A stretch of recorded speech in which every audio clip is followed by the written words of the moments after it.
السلام علیکم۔ بکری کے بچے نے تقدیر بدل دی۔ پرانے وقتوں کی بات ہے، بغداد کے ایک چھوٹے سے گاؤں میں قاسم نامی شخص اپنی بیوی اور بیٹے کے ساتھ رہتا تھا اور انتہائی غربت کی زندگی بسر کر رہا تھا۔ اس کے حالات اتنے خراب تھے کہ کبھی کبھار اسے اور اس کے گھر والوں کو بھوکا رہنا پڑتا تھا۔ غربت کا سایہ ہر وقت اس کے گھر پر چھایا رہتا تھا، لیکن قاسم ہمیشہ صبر کرتا اور اللہ کی ذات پر کامل یقین رکھتا۔ اس کے پاس گھر کے نام پر صرف ایک کچی اور چھوٹی سی جھونپڑی تھی جو اس کی بیوی اور بچوں کا واحد ٹھکانہ تھی۔ پھر بھی قاسم بہت خوش رہتا اور ہر حال میں اللہ کا شکر ادا کرتا۔ اس کی آنکھوں میں ایک عجیب سا سکون نظر آتا تھا، جیسے اسے دنیا کی اور دنیاوی چیزوں کی کوئی ضرورت نہ ہو اور وہ صرف اپنے رب کی رحمت پر یقین رکھتا ہو۔ قاسم ایک سادہ اور محنتی انسان تھا۔ وہ پیشے کے لحاظ سے چرواہا تھا۔ وہ روزانہ بکریاں لے کر دور دراز کے جنگلوں میں چرانے جاتا تھا۔ وہ کبھی اپنی قسمت کی شکایت نہیں کرتا تھا۔ وہ سمجھتا تھا کہ جو کچھ اللہ کرتا ہے وہ بہتر ہوتا ہے۔ گاؤں والے اکثر اس کی غربت کا مذاق اڑاتے تھے۔ وہ کہتے تھے، دیکھو یہ غریب چرواہا کتنا بے وقوف ہے، یہ سمجھتا ہے کہ صرف دعاؤں سے ہی انسان امیر بن سکتا ہے۔ دعاؤں سے ہمیں کیا حاصل ہوتا ہے، کیا آپ لوگ کمنٹ میں بتا سکتے ہیں؟ جب گاؤں والے قاسم کا مذاق اڑاتے اور کہتے کہ کیا صرف دعاؤں سے ہی انسان امیر ہو سکتا ہے، لیکن قاسم ان کی باتوں پر بالکل توجہ نہ دیتا اور اپنے کام میں لگا رہتا اور اپنے اللہ پر بھروسہ رکھتا۔ اس کا ایک چھوٹا سا بیٹا تھا جو اکثر اپنی توتلی زبان میں کہتا تھا، بابا کیا ہم کبھی امیر نہیں ہوں گے؟ میرے سب دوست اچھے اور پکے گھروں میں رہتے ہیں، وہ اچھا کھانا کھاتے ہیں اور اچھے کپڑے پہنتے ہیں، لیکن ہم اس ٹوٹی پھوٹی جھونپڑی میں رہتے ہیں، کبھی کھانا ملتا ہے کبھی نہیں۔ بابا کیا ہم ہمیشہ ایسے ہی رہیں گے؟ یہ سن کر قاسم مسکراتا اور اپنے بیٹے کو پیار سے سمجھاتا، بیٹا اللہ کا شکر ادا کرو، اس نے ہمیں جس حال میں بھی رکھا ہوا ہے بہتر ہی رکھا ہے۔ اگر اللہ چاہے تو ہمارے حالات ضرور بدل جائیں گے، اور اگر نہ بھی بدلے تب بھی ہم ہر حال میں خوش ہیں۔ ہمیں بس اللہ پر بھروسہ رکھنا چاہیے۔ ایک دن اس کا بیٹا پھر بولا، بابا ہمیں کوئی اور کام کرنا چاہیے۔ میں جب گلی میں جاتا ہوں تو میرے دوست میرا مذاق اڑاتے ہیں۔ وہ کہتے ہیں، دیکھو چرواہے کا بیٹا آ گیا۔ بابا کیا میں بھی بڑا ہو کر چرواہا ہی بنوں گا؟ بالا نے اپنے بیٹے کو بہت پیار سے سمجھایا، بیٹا چرواہا ہونے میں کوئی شرم کی بات نہیں، یہ پیغمبروں کا پیشہ ہے، تم ان کی باتوں پر غصہ نہ کیا کرو۔ محنت کرنا کوئی بری بات نہیں۔ اس نے بیٹے کو سمجھایا کہ بیٹا کام کرنا بری بات نہیں، کام نہ کرنا بری بات ہے، اور کوئی بھی کام چھوٹا یا بڑا نہیں ہوتا، ہر کام دل سے اور ایمانداری سے کرنا چاہیے۔ اسی طرح وقت گزرتا رہا۔ قاسم اسی طرح اپنی بکریاں چراتا اور ان کے دودھ سے اپنے گھر کا خرچہ چلاتا، لیکن اللہ کو شاید اپنا یہ چرواہا بہت پسند تھا، اس لیے اللہ نے اسے آزمائش میں ڈالا۔ ایک دن اچانک اس کی ایک بکری کھیت میں گھاس چرتے ہوئے گر گئی۔ اس کی سانس تیز ہو گئی اور اسے چلنے میں تکلیف ہونے لگی۔ قاسم پریشان ہو کر اسے فوراً جھونپڑی میں لے آیا۔ اس نے غور سے بکری کی طرف دیکھا تو اس کی آنکھوں میں نمی تھی اور اس کا بدن کپ کپا رہا تھا۔ یہ کسی بیماری کی علامت تھی۔ قاسم نے اللہ سے مدد مانگی، اے اللہ میری مدد فرما اور میری بکری کو ٹھیک کر دے۔ قاسم نے بکری کو بچانے کی بہت کوشش کی اور جلدی سے جا کر ایک حکیم کو لے آیا۔ حکیم نے اچھی طرح بکری کو دیکھا، لیکن بکری کو سانس لینے میں تکلیف ہو رہی تھی۔ چند گھنٹوں میں ہی وہ بکری گر پڑی اور ایک دردناک چیخ کے ساتھ مر گئی۔ اب قاسم کی بیوی کی آنکھوں میں بھی آنسو آ گئے۔ اس کا چھوٹا بیٹا اور بھی رونے لگا اور اپنے باپ کے قریب آ کر پوچھنے لگا، بابا ہماری بکری کیوں مر گئی؟ قاسم نے دل پر پتھر رکھ کر بیٹے کو جواب دیا، بیٹا سب کچھ اللہ کے ہاتھ میں ہے، ہمیں بس دعا کرنی چاہیے اور صبر کرنا چاہیے۔ کچھ ہی دن میں اس بیماری نے اس کی کچھ اور بکریوں کو بھی اپنی لپیٹ میں لے لیا۔ ہر صبح جب قاسم سو کر اٹھتا تو اسے کوئی نہ کوئی بیمار بکری نظر آتی۔ اس کا دل اور غمگین ہو جاتا، لیکن وہ صبر کا دامن نہ چھوڑتا۔ وہ ہر رات اللہ کے حضور سجدے میں گرتا اور دعا مانگتا، اے اللہ اس غریب پر رحم فرما۔ اب اس کے پاس صرف چند بکریاں ہی رہ گئی تھیں۔ گھر کا خرچہ چلانا بہت مشکل ہو گیا تھا۔ جو تھوڑا سا دودھ ملتا وہ اپنی بیوی اور بچے کو پلا دیتا اور خود اکثر بھوکا رہتا تھا، لیکن چند بکریوں سے گھر کا نظام چلانا تقریباً ناممکن تھا۔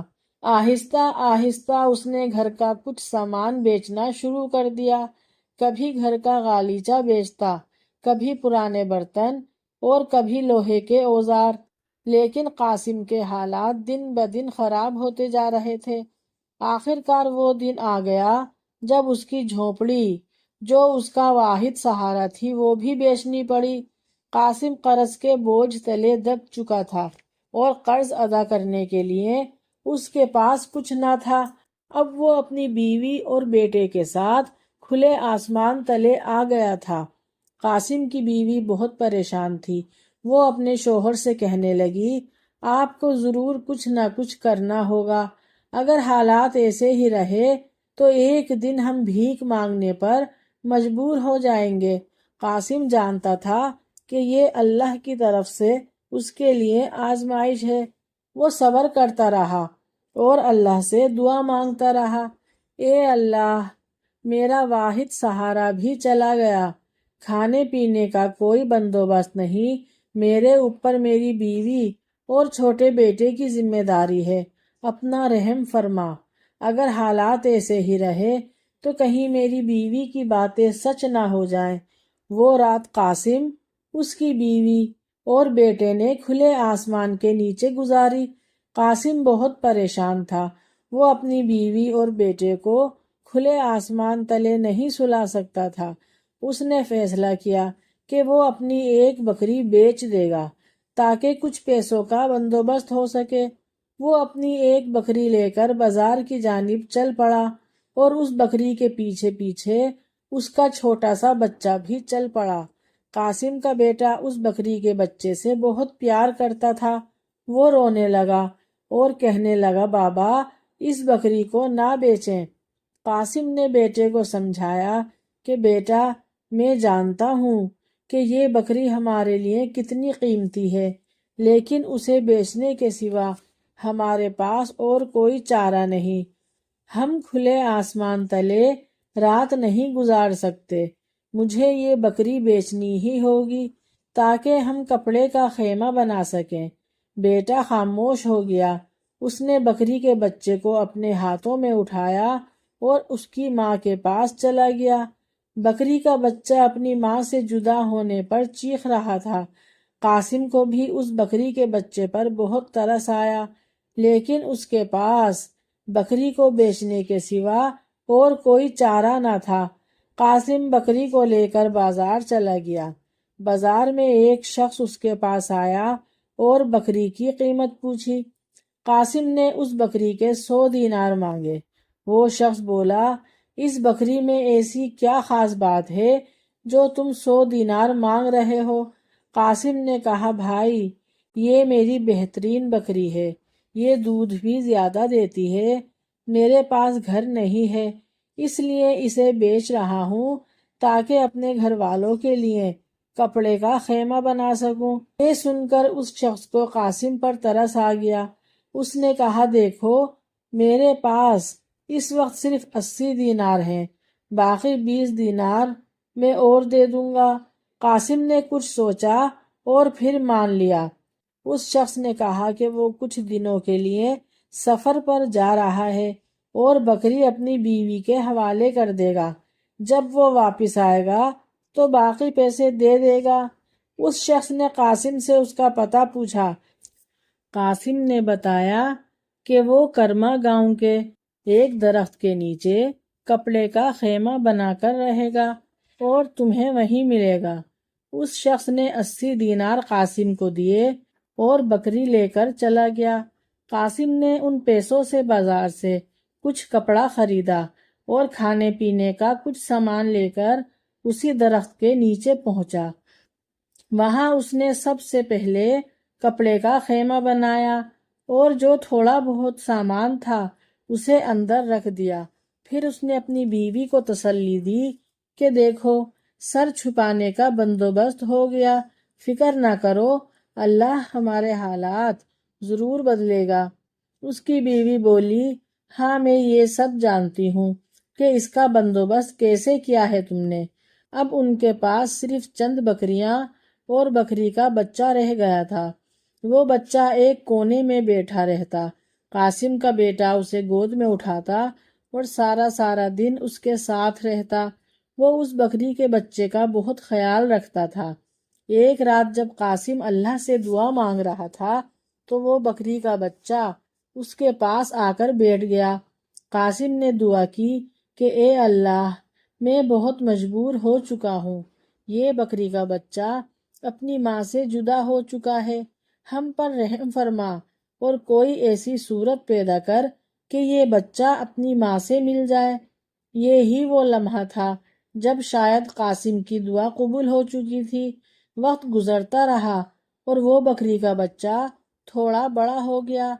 قاسم روز صبح اٹھتا اور اپنی بکریوں کو لے کر جنگل میں چرانے جاتا۔ ایک دن جب وہ جنگل میں بکریوں کو لے کر گیا تو وہ بکری کا بچہ اچانک دوسری طرف بھاگنے لگا۔ قاسم کو بہت حیرت ہوئی اور قاسم اس بکری کے بچے کے پیچھے بھاگا۔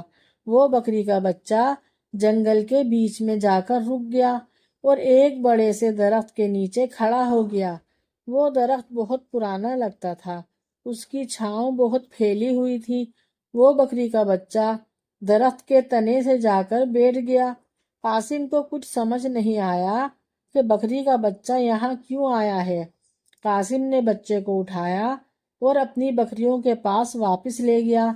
اس نے کچھ دیر بکریاں چرائیں اور گھر واپس آ گیا۔ گھر آ کر قاسم نے کھانا کھایا، نماز پڑھی اور سو گیا۔ اگلی صبح وہ پھر بکریاں لے کر جنگل کی طرف گیا۔ اس دن بھی وہی ہوا، بکری کا بچہ دوبارہ وہیں جا کر اسی درخت کے پیچھے جا کر کھڑا ہو گیا۔ اس بار وہ زمین پر اپنے پیر مار رہا تھا۔ قاسم حیران ہو گیا اور اس نے سوچا کہ شاید درخت کے نیچے کچھ ہے جس کی وجہ سے یہ بکری کا بچہ بار بار یہاں آتا ہے، لیکن قاسم نے اسے نظر انداز کر دیا اور بکری کے بچے کو اٹھا کر واپس اپنی بکریوں کے پاس لے آیا۔ رات کو کھانے کے بعد قاسم سوچ میں پڑ گیا۔ اس نے اپنی بیوی سے بات کی کہ پچھلے 2 دنوں سے جب میں بکریاں لے کر جنگل کی طرف جاتا ہوں تو یہ بکری کا بچہ وہاں سے بھاگ کر کچھ دور ایک بڑے سے درخت کے نیچے جا کر کھڑا ہو جاتا ہے اور وہاں زمین پر اپنے پیر مارتا ہے۔ مجھے کچھ سمجھ نہیں آ رہا کہ وہ ایسا کیوں کرتا ہے۔ اس کی بیوی بولی، قاسم، شاید اس درخت کے نیچے کچھ ہے، آپ وہاں کھدائی کرو، کیا پتا کہ ہماری قسمت بدل جائے۔ قاسم کو بیوی کی بات اچھی لگی۔ اگلی صبح وہ بیلچہ لے کر جنگل گیا۔ جیسے ہی وہ بکریاں چرانے لگا، بکری کا بچہ پھر اسی درخت کے نیچے بھاگ گیا۔ قاسم کو اب یقین ہو چکا تھا کہ یہ کوئی اتفاق نہیں ہے۔ اس نے سوچا کہ یہ درخت شاید کوئی نشانی ہے۔ اس نے اللہ پر بھروسہ کیا اور اللہ سے دعا کی کہ اے اللہ، اگر اس درخت کے نیچے ہمارے لیے کوئی خزانہ موجود ہے تو ہمیں دکھا دے۔ اس نے بیلچہ لیا اور درخت کے تنے پر کھدائی شروع کر دی۔ کچھ دیر کھودنے کے بعد اس کا بیلچہ کسی چیز سے ٹکرایا۔ اس نے مٹی ہٹائی تو ایک صندوق ملا۔ اس صندوق سے مٹی ہٹائی اور کھولا تو وہ سونے کے سکوں سے بھرا ہوا تھا۔ قاسم خوشی سے مست ہو گیا اور اس نے بکری کے بچے کو اٹھا کر چوما اور اللہ کا شکر ادا کیا۔ اس نے فوراً صندوق کو کپڑے میں لپیٹا اور اپنی بکریوں کے ساتھ واپس خیمے میں آ گیا۔ شام ہو چکی تھی۔ خیمے میں داخل ہوتے ہی اس نے اپنی بیوی سے کہا کہ سکینہ بیگم، اللہ نے ہم پر کرم کر دیا۔ اس درخت کے نیچے واقعی خزانہ موجود تھا اور اس بکری کے بچے نے ہماری قسمت بدل دی۔ اس نے صندوق کھول کر بیوی کو دکھایا۔ وہ سونے کے سکوں سے بھرا ہوا تھا۔ بیوی بہت خوش ہوئی۔ اس نے اپنے بیٹے کو گلے سے لگایا اور بلند آواز میں اللہ کا شکر ادا کیا۔ قاسم نے کہا کہ اللہ نے ہمارا امتحان لیا اور اس امتحان میں کامیابی کا انعام بھی دیا۔ اب دن بدن قاسم کے حالات بدلنے لگے۔ اس نے اس جگہ جہاں اس کی جھوپڑی تھی ساری زمین خرید لی۔ اس نے وہاں ایک بڑا سا گھر بنایا اور جن لوگوں سے اس نے قرض لیا تھا ان سب کا قرض ادا کر دیا۔ اس نے نہ صرف اپنے حالات بدلے بلکہ اپنے گاؤں کے غریب لوگوں کے لیے بھی کھانا اور تعلیم کا انتظام کیا۔ اس کے چہرے پر شکر کی مسکراہٹ ہمیشہ رہتی۔ کچھ دنوں بعد وہ شخص جس نے قاسم سے بکری خریدی تھی سفر سے واپس آیا۔ وہ 20 دینار لے کر کرما گاؤں پہنچا۔ اس نے دیکھا کہ درخت کے نیچے خیمہ نہیں بلکہ ایک بڑا سا گھر بنا ہوا ہے۔ وہ حیران ہوا اور یہ سوچنے لگا کہ شاید قاسم یہاں سے چلا گیا ہے، لیکن کیونکہ اس کے پاس قاسم کی امانت تھی اس نے سوچا کہ اس گھر کے مالک سے پوچھیں۔ اس نے دروازہ کھٹکھٹایا۔ قاسم باہر آیا۔ اس نے دیکھا کہ وہ شخص حیران رہ گیا۔ قاسم بھی اسے دیکھ کر بہت خوش ہوا اور اسے گھر کے اندر لے آیا۔ قاسم نے اسے کھانا کھلایا۔ پھر اس شخص نے اپنی جیب سے 20 دینار نکالے اور کہا، بھائی میں تمہارے باقی کے پیسے دینے آیا ہوں۔